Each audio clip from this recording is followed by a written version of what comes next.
hundreds không dán vào engine. Voice, một giọng nữ Indonesia trưởng thành gợi ý.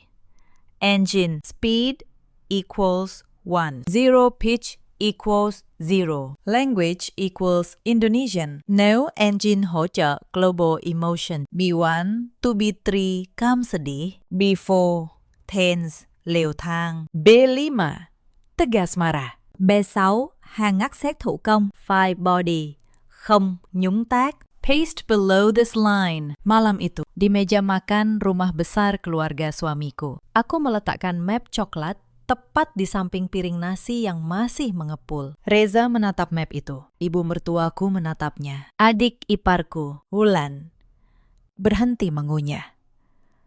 Itu surat gugatan cerai, kataku pelan. Sudah saya daftarkan tadi siang di pengadilan agama. Tidak ada yang menjerit.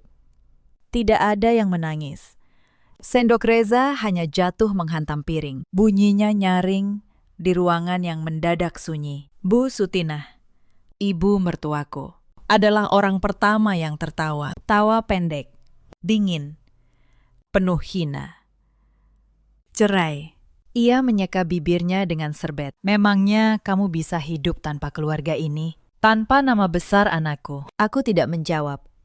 Aku hanya membuka map itu 1 sentimeter, cukup untuk membuat Wulan, yang duduk paling dekat, melihat lembar pertama. Wajahnya berubah pucat. Karena di lembar pertama itu bukan hanya surat cerai. Ada 1 halaman lagi di bawahnya. Halaman yang mereka kira sudah lama kubuang. Mereka mengira mereka sedang mempermainkan perempuan bodoh yang pasrah selama 3 tahun. Mereka lupa 1 hal kecil tentang aku. Pekerjaanku adalah membaca angka, dan angka tidak pernah berbohong. Halo, sahabat. Selamat datang kembali di kanal ini. Tempat kita berbagi kisah-kisah rumah tangga yang mungkin terasa dekat dengan hidup kalian. Sebelum kita mulai, jangan lupa tinggalkan 1 kata di kolom komentar supaya saya tahu kalian menemani saya sampai akhir. Kisah malam ini tentang seorang istri yang dianggap tidak ada di rumahnya sendiri. Sampai suatu hari, ia memutuskan untuk dihitung. Nama saya Anindya, 34 tahun. Saya bekerja sebagai auditor senior di sebuah kantor akuntan publik di kawasan Sudirman, Jakarta. Sudah 12 tahun saya menekuni pekerjaan ini. Pekerjaan saya sederhana, sekaligus rumit. Saya membaca laporan keuangan perusahaan, dan saya mencari 1 hal. Di mana letak kebohongannya? Setiap hari saya berhadapan dengan orang-orang yang mencoba menyembunyikan uang, direktur yang menggelapkan dana, bendahara yang memalsukan kwitansi. Saya terlatih untuk 1 hal. Ketika seseorang berkata, tidak ada apa-apa di sini, saya tahu justru disitulah saya harus menggali. Yang tidak pernah saya sangka, kebohongan terbesar yang akan saya bongkar bukan di kantor klien, tapi di rumah saya sendiri, di meja makan keluarga suami saya. Saya menikah dengan Reza 5 tahun lalu. Reza, pengusaha, begitulah ia menyebut dirinya. Ia mengelola sebuah usaha distribusi milik keluarganya. Usaha itu turun-temurun, katanya. Warisan ayahnya yang sudah meninggal. Awalnya saya percaya, awalnya saya kagum. Kami tinggal di rumah besar di kawasan Bintaro. Rumah 2 lantai dengan pagar tinggi dan taman depan yang luas. Bu Sutinah, ibu Reza, tinggal bersama kami. Begitu juga Wulan, adik Reza, yang waktu itu masih kuliah. Saya tidak keberatan, saya pikir inilah arti menikah. Menyatu dengan 1 keluarga. Saya salah, sangat salah. Sejak hari pertama saya pindah ke rumah itu, ada 1 aturan yang tidak tertulis. Saya bukan bagian dari keluarga. Saya adalah tamu. Tamu yang kebetulan punya gaji besar. Bu Sutina memperlakukan saya seperti penyewa kamar. Wulan memperlakukan saya seperti pesaing. Dan Reza, suami saya, memperlakukan saya seperti rekening bank yang kebetulan bisa berjalan dan berbicara. Saya masih ingat malam pertama saya merasa janggal. Saya baru pulang dari kantor, lewat tengah malam. Setelah menyelesaikan audit tahunan sebuah perusahaan, badan saya remuk. Saya membuka pintu, dan di ruang tamu, Bu Sutina sedang duduk bersama Wulan, menghitung tumpukan uang. Uang itu, uang saya, gaji saya bulan itu, yang baru saja masuk. Reza, suami saya, sudah mentransfernya keluar dari rekening bersama kami, tanpa bertanya, tanpa memberitahu. Oh, kamu sudah pulang, kata Bu Sutinah, tanpa rasa bersalah sedikit pun. Uangmu ibu pakai dulu untuk modal Wulan.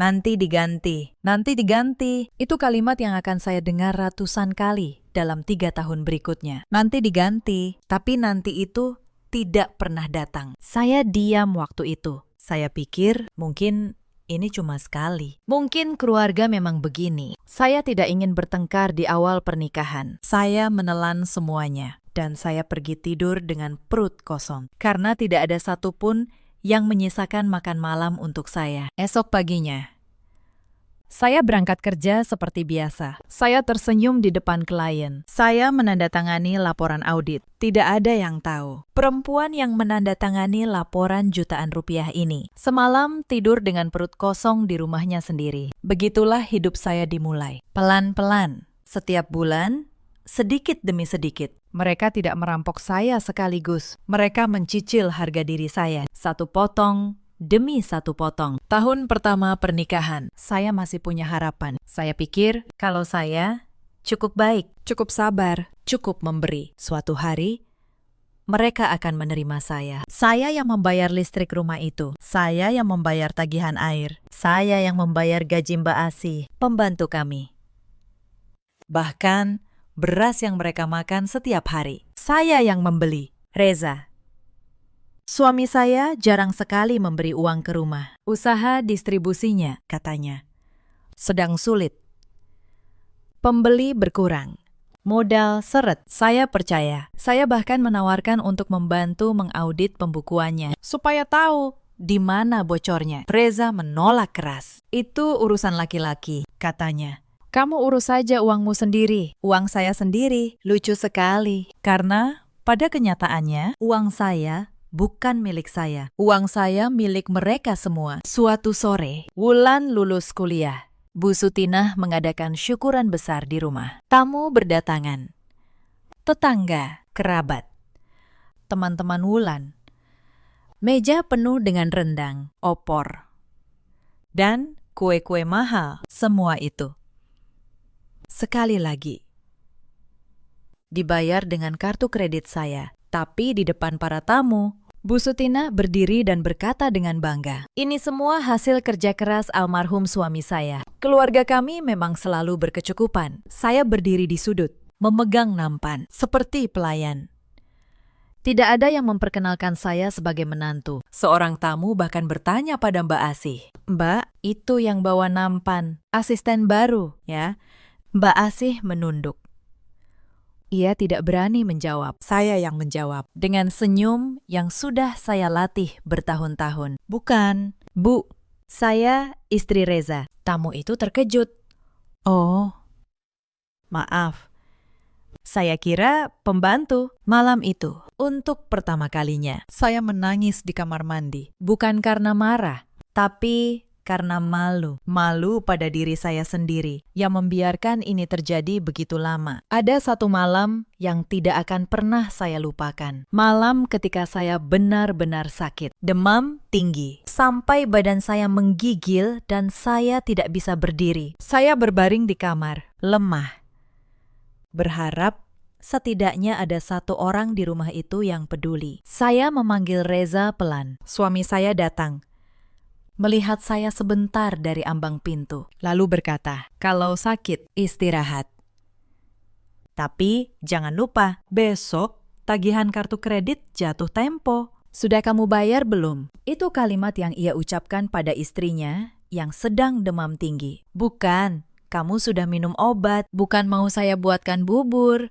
Tapi pertanyaan tentang tagihan." Saya menatap langit-langit kamar malam itu dengan tubuh panas dan hati yang dingin. Dan saya mengerti sepenuhnya. Bagi mereka, saya tidak akan pernah sakit. Mesin tidak boleh sakit. Mesin hanya boleh rusak, lalu diganti. Esok paginya, dengan demam yang belum turun, saya tetap bangun. Tetap membayar tagihan itu. Tetap berangkat kerja.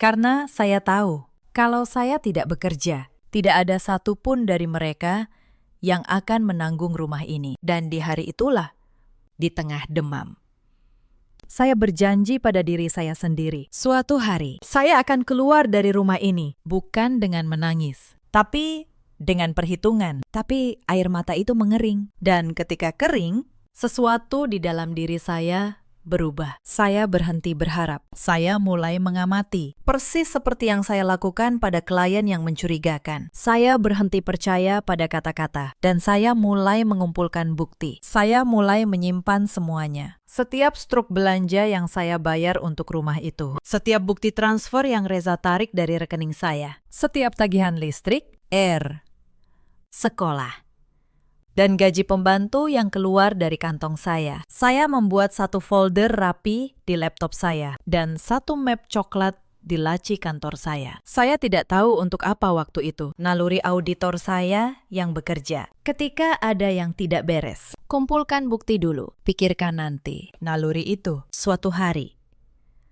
akan menyelamatkan hidup saya. Memasuki tahun kedua, keserakahan mereka naik ke level yang lebih tinggi. Bukan lagi cuma uang belanja. Sekarang, mereka mengincar aset saya. Suatu malam, Reza masuk ke kamar dengan wajah manis yang jarang saya lihat. Ia memijat bahu saya. Ia memuji masakan yang sebenarnya dibuat Mbak Asih. Saya tahu pola ini. Reza hanya manis ketika ia menginginkan sesuatu. Sayang, katanya, Wulan mau buka usaha, butik.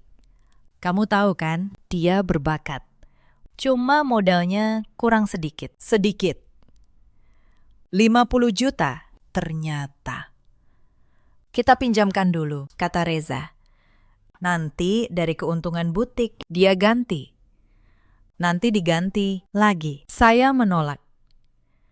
Untuk pertama kalinya dalam 2 tahun, saya berkata tidak. Reza, uang itu tabungan untuk kalau kita punya anak nanti. Saya tidak bisa. Wajah manis Reza langsung hilang, berganti dengan sesuatu yang dingin. Jadi kamu lebih sayang uang daripada keluarga? Ia bangkit dari tempat tidur. Wulan itu adikku. Membantu adik itu kewajiban. Kalau kamu tidak mau, berarti kamu tidak menganggap keluarga ini keluargamu. Pintu kamar diketuk. Bu Sutinah masuk. Seolah sudah menunggu di balik pintu. Wajahnya keras. Ibu dengar semua, katanya. Anindya. Ibu, kira kamu menantu yang tahu diri. Ternyata kamu pelit. Untuk apa Reza menikahimu kalau kamu begini? Mereka mengepung saya. Suami di satu sisi, ibu mertua di sisi lain, dan saya sendirian.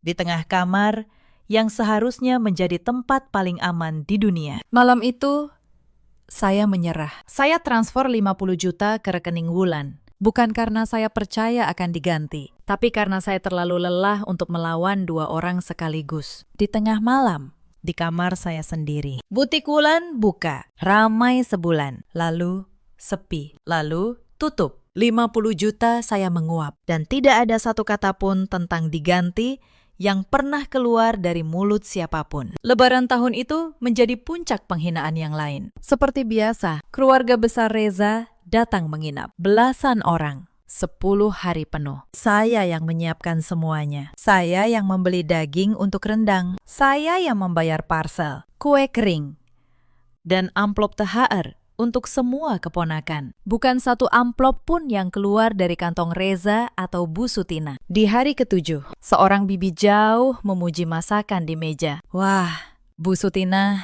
memang luar biasa. Lebaran semewah ini. Bu Sutina tersenyum bangga. Menerima pujian itu seolah ia yang bekerja. Saya berdiri di dapur dengan tangan yang masih bau bawang. Mendengar pujian untuk kerja keras saya diberikan pada orang lain saat itu.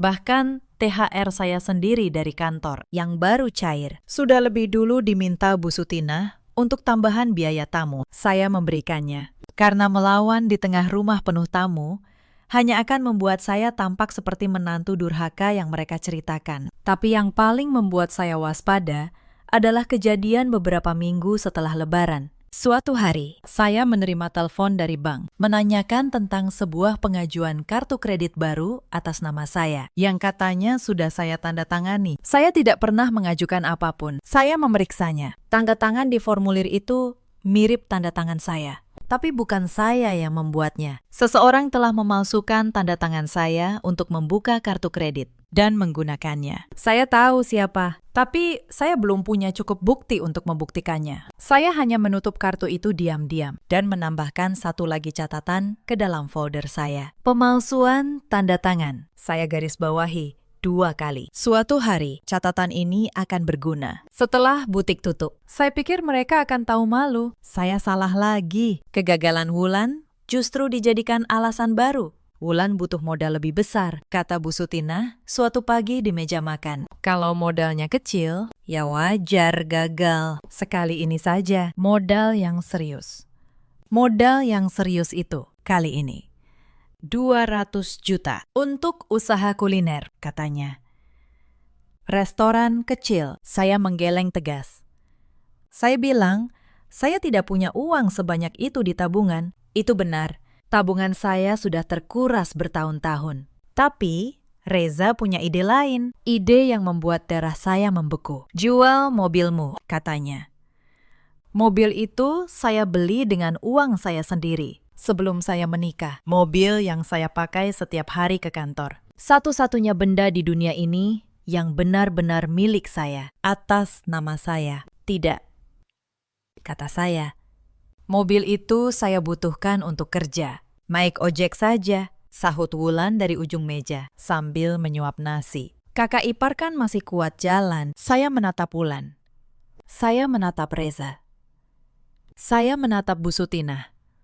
3 wajah yang menatap saya bukan seperti menatap manusia, tapi seperti menatap mesin ATM yang mulai sulit mengeluarkan uang. Dan saat itulah, di dalam diri saya yang sudah mati rasa, sebuah keputusan kecil mulai tumbuh. Saya tidak akan menjual mobil itu, tapi saya juga tidak akan bertengkar. Saya hanya berkata, saya pikirkan dulu. Malam itu, saya tidak tidur. Saya membuka laptop. Saya membuka folder yang sudah saya kumpulkan selama 2 tahun. Dan untuk pertama kalinya, saya menghitung. Bukan menghitung perasaan saya menghitung uang. Berapa total yang sudah saya keluarkan untuk keluarga ini. Angkanya membuat saya menahan napas. Hampir 1 miliar rupiah dalam 2 tahun. Listrik, air, belanja, gaji pembantu, modal butik, hutang-hutang kecil Reza, biaya syukuran, semuanya. Hampir 1 miliar. Dan saya masih dianggap pelit. Masih dianggap tamu. Masih disuruh jual mobil. Saya menutup laptop. Dan untuk pertama kalinya dalam waktu yang lama, saya tidur dengan nyenyak. Karena saya sudah tahu apa yang harus saya lakukan. Bukan melawan, mengaudit. Esoknya, saya tidak menjual mobil. Saya berkata pada Reza bahwa saya butuh waktu mengurus surat-suratnya. Reza percaya. Reza selalu percaya. Kalau itu menyangkut uang yang akan masuk ke kantongnya. Yang tidak Reza tahu, surat-surat yang saya urus bukan surat jual beli mobil, tapi surat lain. Diam-diam, saya mulai memindahkan tabungan saya yang tersisa ke rekening baru atas nama saya sendiri di bank yang berbeda. Rekening yang tidak ada hubungannya dengan rekening bersama kami. Pelan-pelan, supaya tidak terlihat. Saya juga mulai mencatat ulang semua bukti transfer yang pernah saya berikan, lengkap dengan tanggal dan nominalnya. Seorang auditor tahu bukti yang berserakan tidak ada gunanya. Bukti baru jadi senjata ketika ia tersusun rapi, berurutan, dan bisa dibaca siapa saja. Dalam proses menyusun bukti itu, saya menemukan hal lain yang membuat saya semakin waspada. Ternyata, selama ini Reza tidak hanya menarik uang dari rekening kami. Ia juga berhutang ke beberapa temannya. Dan dalam beberapa kasus, ia menyebut nama saya sebagai jaminan. Istri saya auditor, penghasilannya besar. Tenang saja. Begitu katanya pada teman-temannya. Beberapa dari mereka menelpon saya, menanyakan kapan hutang Reza akan dilunasi. Saya tidak tahu apa-apa. Tapi alih-alih panik, saya mencatat semuanya. Nama, jumlah, tanggal. Setiap telepon itu menjadi satu lembar bukti lagi tentang siapa Reza yang sebenarnya. Lalu saya melakukan satu hal yang paling penting. Saya menyewa sebuah apartemen kecil di Tebet, diam-diam, dan membayarnya dari rekening baru saya. Saya memindahkan sedikit demi sedikit barang-barang penting saya ke sana. Dokumen, ijazah, beberapa pakaian, dan tentu saja binder bukti yang sedang saya susun. Saya tidak ingin ketika hari itu tiba. Saya keluar dari rumah Bintaro dengan tangan kosong, seperti yang selalu mereka ancamkan. Saya ingin keluar dengan terencana, dengan tenang, dengan semua yang saya butuhkan sudah aman di tempat yang tidak bisa mereka jangkau. Setiap malam saya pulang ke rumah Bintaro, tersenyum, melayani mereka seperti biasa, lalu naik ke kamar dan melanjutkan persiapan saya. Di mata mereka, saya tetap menantu yang pasrah. Mereka tidak tahu, pasrah yang mereka lihat itu sebenarnya adalah ketenangan seorang auditor yang sedang menutup sebuah kasus besar, halaman demi halaman. Sementara saya menyusun bukti, mereka menyusun jebakan baru, jebakan yang jauh lebih licik dari sekedar minta uang. Tapi sebelum jebakan itu, ada satu kejadian kecil yang membuat saya semakin yakin pada keputusan saya. Di rumah itu, saya punya satu ruang kecil di lantai atas yang saya jadikan ruang kerja. Di sanalah saya menyimpan laptop, dokumen kantor, dan map-map saya. Suatu hari, saya pulang dan kunci pintu ruangan itu sudah diganti. Saya tidak bisa masuk. Saya bertanya pada Bu Sutina. Ia menjawab santai sambil menyeruput tehnya. Oh, Ibu ganti kuncinya. Ruangan itu mau Ibu pakai untuk gudang barang Wulan? Kamu kan jarang di rumah. Ruang kerja saya, satu-satunya tempat di rumah itu yang saya anggap milik saya, diambil tanpa permisi untuk menyimpan barang adik ipar. Untungnya, dokumen-dokumen penting sudah lama saya pindahkan ke kantor dan ke apartemen kecil yang saya sewa diam-diam. Naluri auditor saya, sekali lagi, menyelamatkan saya. Saya tidak protes. Saya hanya tersenyum dan berkata, "Tidak apa-apa, Bu."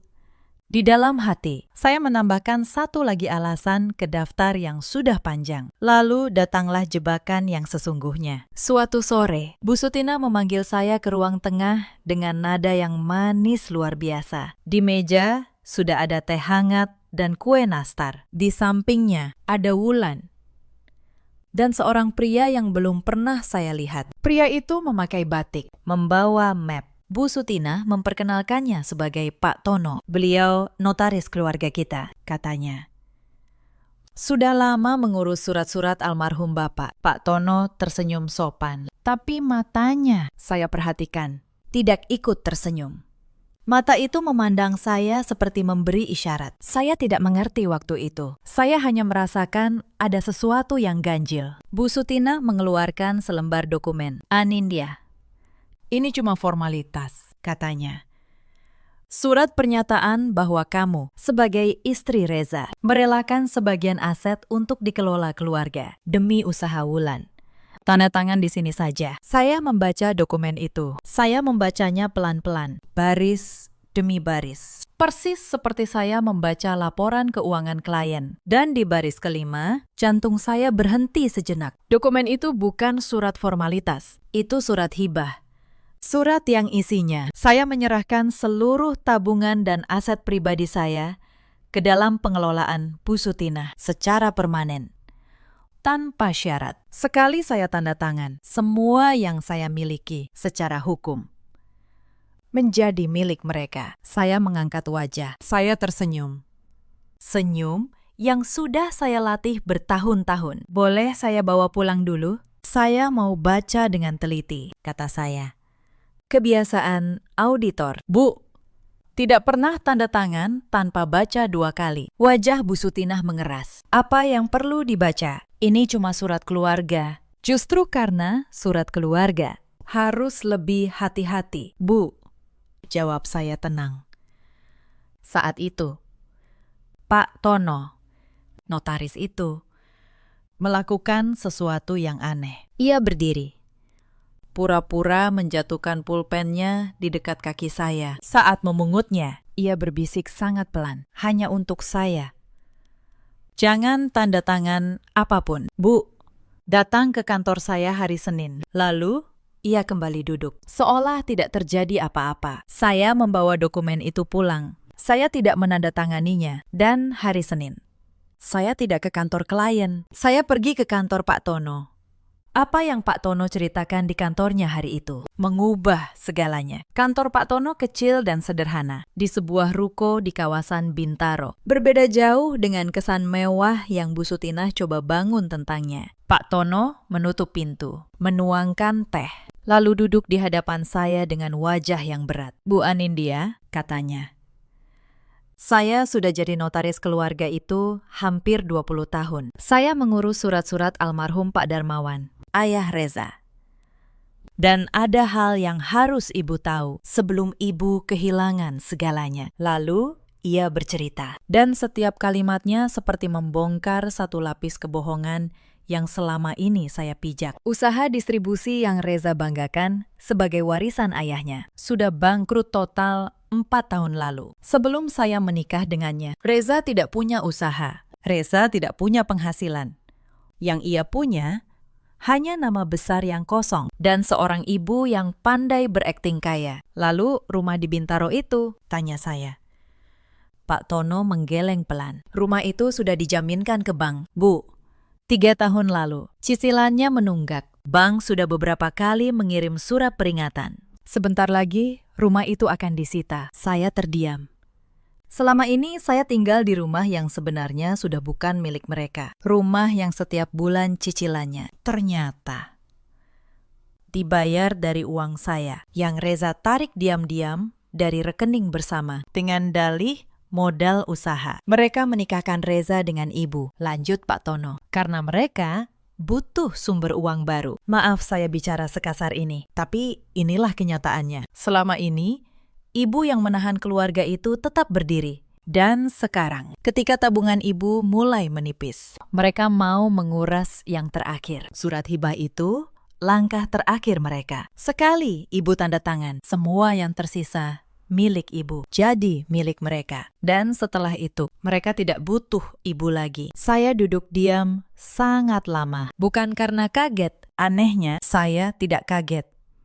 Jauh di dalam hati, saya sudah merasakan semua ini. Saya hanya butuh seseorang mengucapkannya dengan lantang. Kenapa Bapak memberitahu saya? Tanya saya akhirnya. Bapak kan notaris mereka? Pak Tono tersenyum getir. Ia membuka laci, mengeluarkan sebuah foto lama. Foto seorang perempuan tua. Ibu saya, katanya.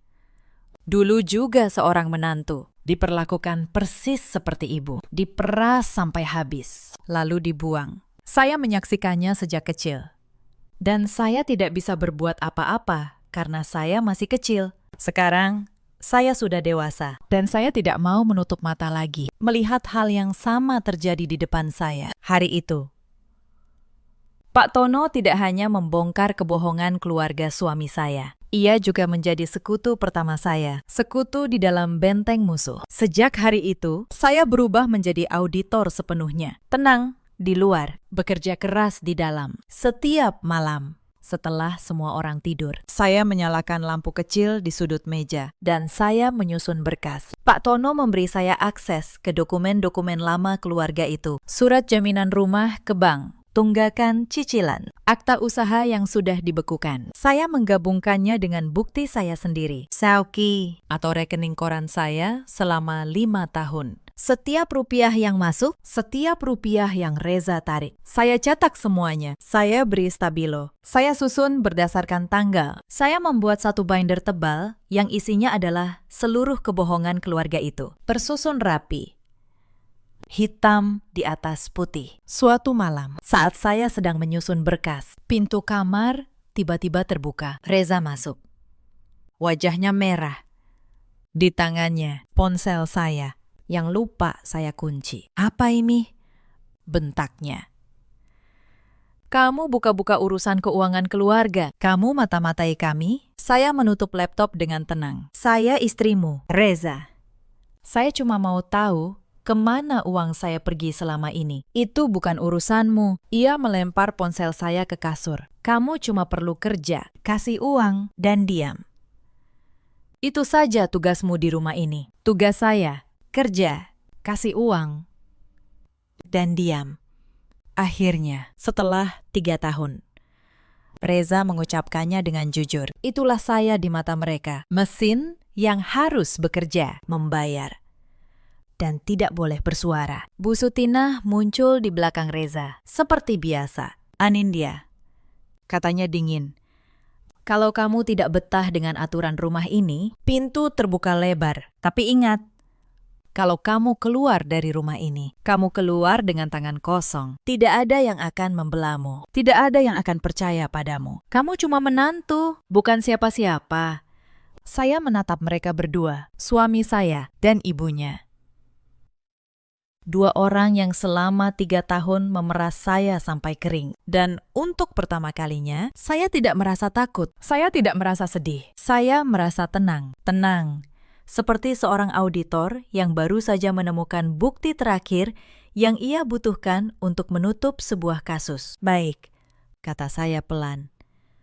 Saya mengerti. Mereka kira saya menyerah. Mereka tersenyum penuh kemenangan, lalu keluar dari kamar. Mereka tidak tahu, malam itu adalah malam terakhir mereka tersenyum di rumah itu. Karena keesokan paginya, saya tidak pergi ke kantor klien. Saya pergi ke pengadilan agama. Dan map coklat yang saya bawa sudah lengkap isinya. Begitulah kita kembali ke malam itu. Malam di meja makan. Ketika saya meletakkan map coklat di samping piring nasi. Malam ketika Bu Sutinah tertawa dan bertanya, apakah saya bisa hidup tanpa keluarga besar mereka? Setelah sendok, Reza jatuh. Ruangan itu sunyi cukup lama. Lalu, Bu Sutinah menemukan kembali suaranya. Bagus, katanya.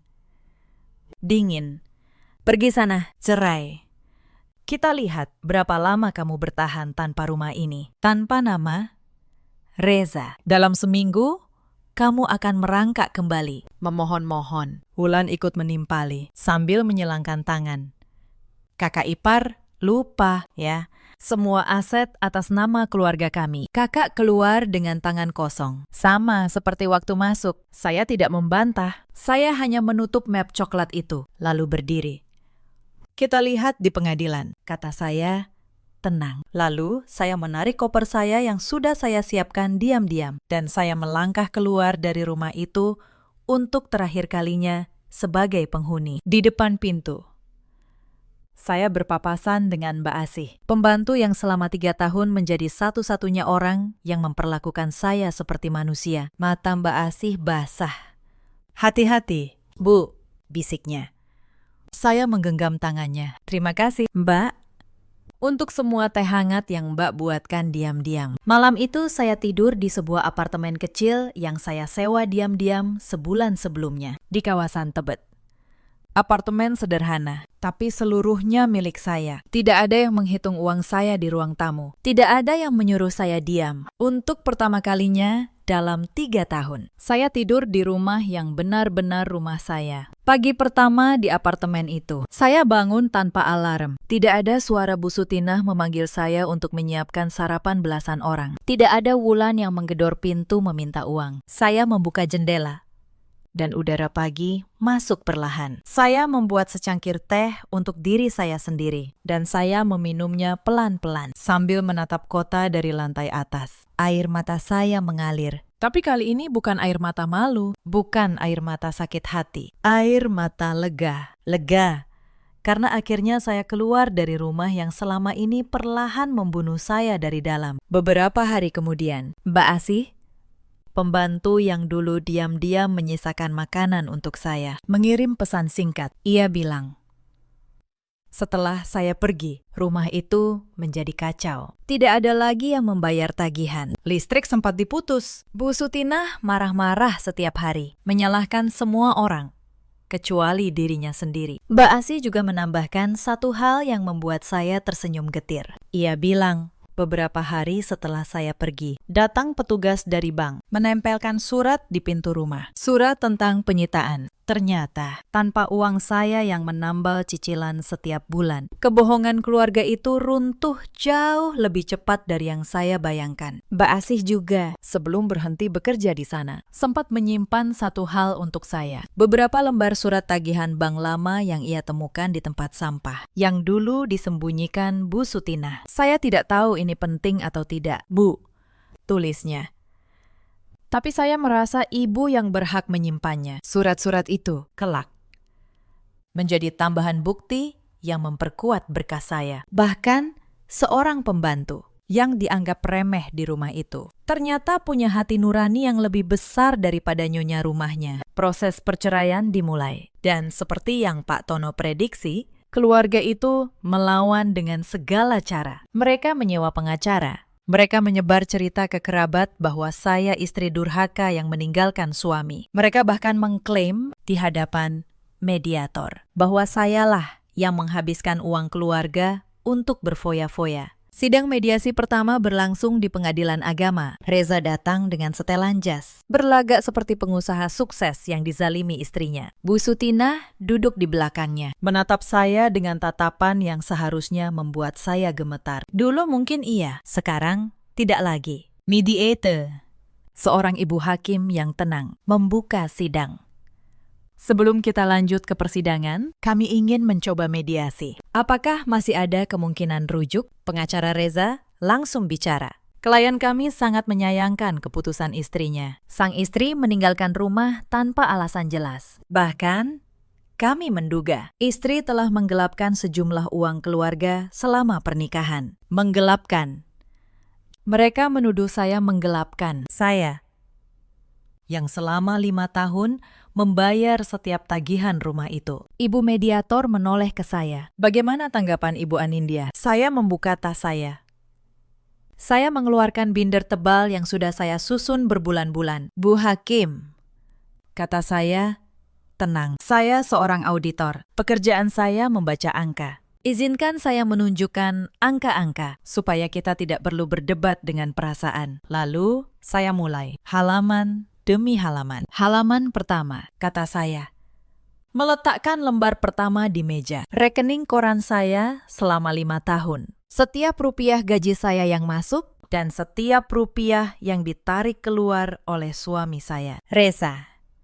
Lengkap dengan tanggal dan jam. Total yang saya keluarkan untuk rumah tangga ini dalam 5 tahun adalah 980 juta rupiah. Ruangan mediasi terdiam. Pengacara Reza membuka mulut, lalu menutupnya lagi. Halaman kedua, saya lanjutkan.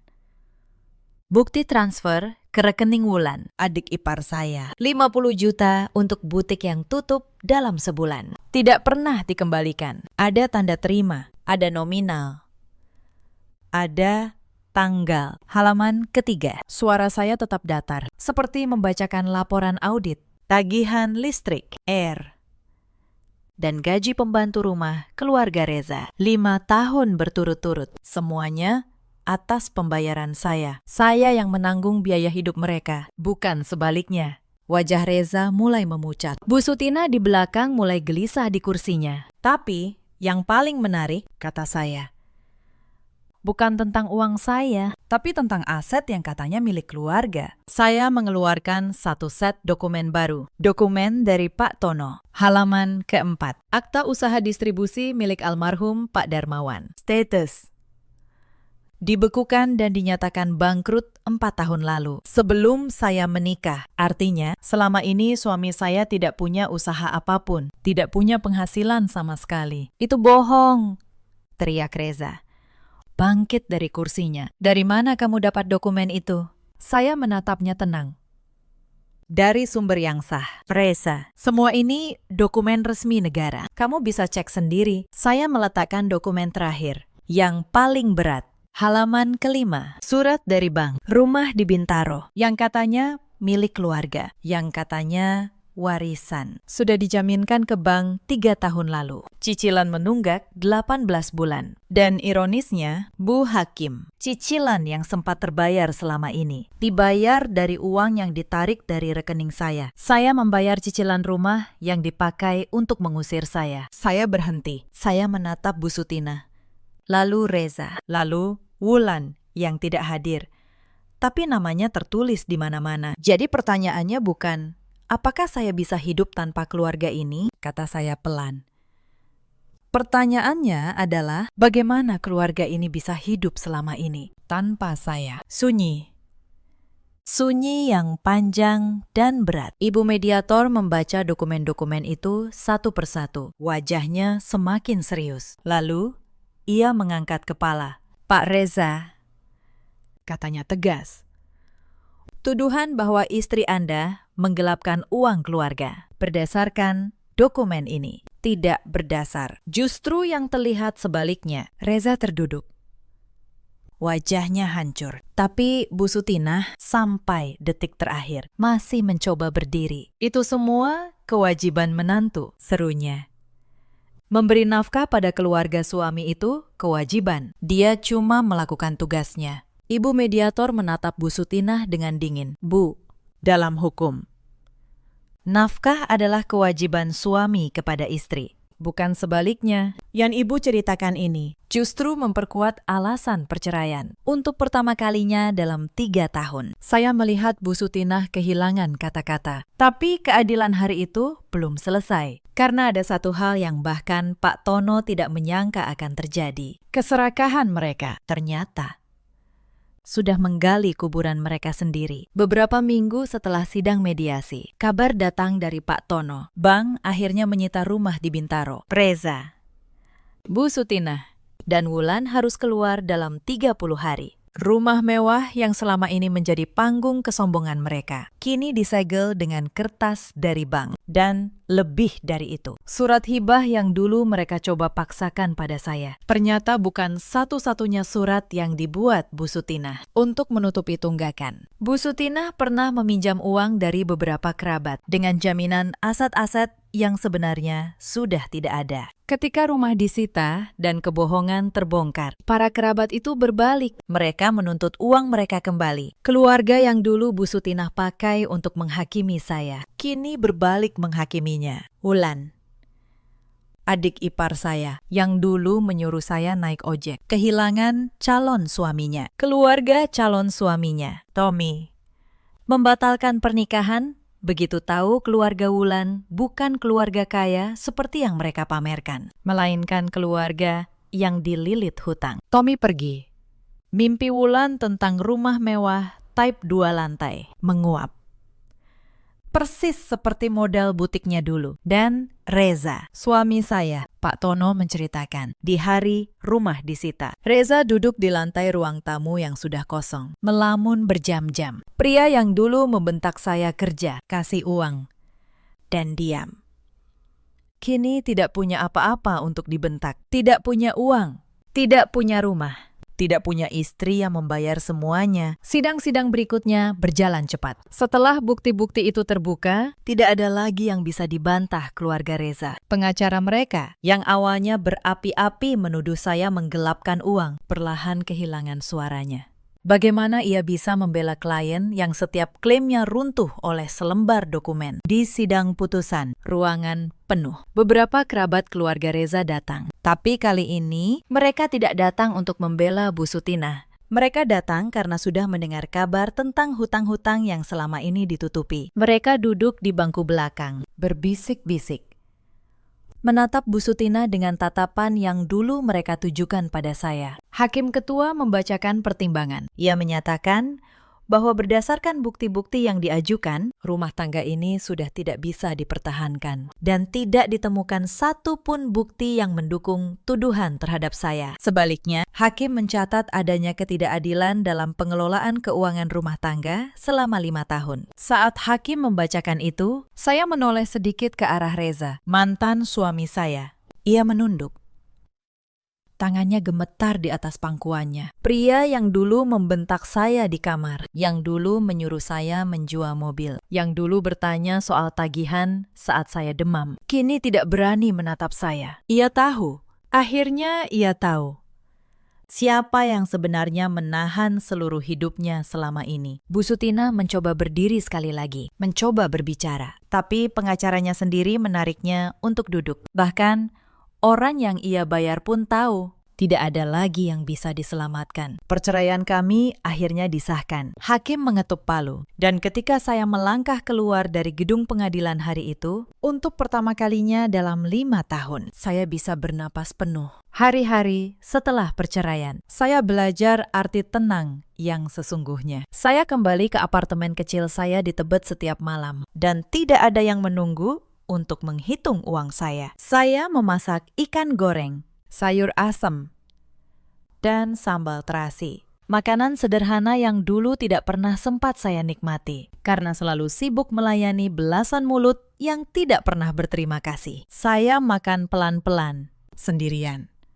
Dan untuk pertama kalinya, makanan itu terasa enak. Karier saya justru menanjak setelah perceraian, tanpa beban emosional yang menyeret saya setiap hari. Saya bisa fokus penuh pada pekerjaan. Setahun kemudian, saya diangkat menjadi partner di kantor akuntan tempat saya bekerja. Penghasilan saya yang dulu habis untuk membayar kebohongan orang lain, kini sepenuhnya menjadi milik saya. Saya membeli rumah kecil atas nama saya sendiri, dengan akta yang saya simpan baik-baik. Rumah yang tidak akan pernah ada orang lain yang berani menyuruh saya keluar dari dalamnya. Pak Tono, notaris yang menjadi sekutu pertama saya, tetap menjadi sahabat. Sesekali kami minum teh di kantornya yang sederhana. Ia bilang, ibunya, perempuan tua di foto itu, pasti tersenyum di alam sana, melihat ada satu menantu yang berhasil keluar dari lingkaran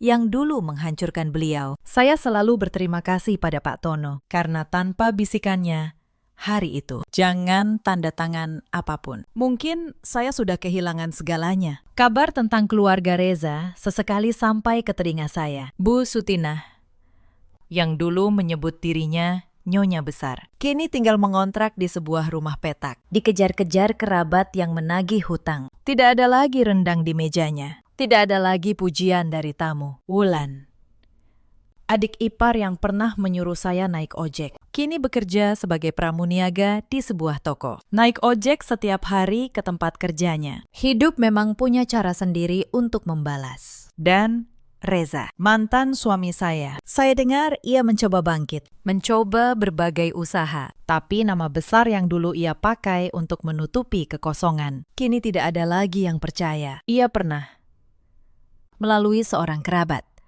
mencoba menghubungi saya. Katanya ia menyesal. Katanya ia ingin memperbaiki semuanya. Saya tidak menjawab. Bukan karena saya membencinya, tapi karena saya sudah selesai membayar, selesai diam, selesai menjadi mesin di rumah orang lain. Cerita ini mengajarkan satu hal. Jangan pernah mengukur nilai seseorang perempuan dari seberapa banyak ia bisa memberi, lalu membuangnya ketika ia mulai habis. Dan jangan pernah mengira bahwa diam adalah tanda kebodohan. Kadang, orang yang paling diam adalah orang yang paling teliti mencatat. Di luar sana, ada banyak perempuan seperti saya dulu. Perempuan yang bekerja keras, menghasilkan uang sendiri, tapi diperlakukan seperti tamu di rumahnya sendiri. Perempuan yang setiap bulan menyerahkan gajinya, lalu disuruh diam dan bersyukur. Kalian yang sedang mengalami itu, dengarkan saya. Memberi dengan tulus itu mulia, tapi memberi sampai kalian kehilangan diri sendiri, itu bukan pengorbanan, itu kehancuran yang ditunda. Ada juga banyak suami seperti Reza di luar sana, laki-laki yang bersembunyi di balik nama besar yang kosong, yang menjadikan istrinya sumber uang, lalu menyebutnya kewajiban. Dan ada pula para ibu mertua seperti Bu Sutinah, yang lupa bahwa menantu juga manusia, bukan mesin yang dipasang di rumah untuk membayar tagihan. Dalam hidup, kita selalu punya pilihan. Kita bisa terus diam dan menjadi mesin, atau kita bisa mulai menghitung dan memutuskan bahwa harga diri kita tidak untuk dijual. Saya memilih yang kedua, dan itu keputusan terbaik dalam hidup saya. Kalau kalian punya cerita serupa atau kenal seseorang yang sedang berada di posisi saya dulu, ceritakan di kolom komentar. Mungkin cerita kalian akan menjadi kekuatan bagi perempuan lain yang sedang ragu untuk berdiri. Terima kasih sudah menemani saya sampai akhir. Jaga diri kalian baik-baik. Dan ingat, jangan pernah biarkan siapapun membuat kalian merasa tidak berharga di rumah kalian sendiri.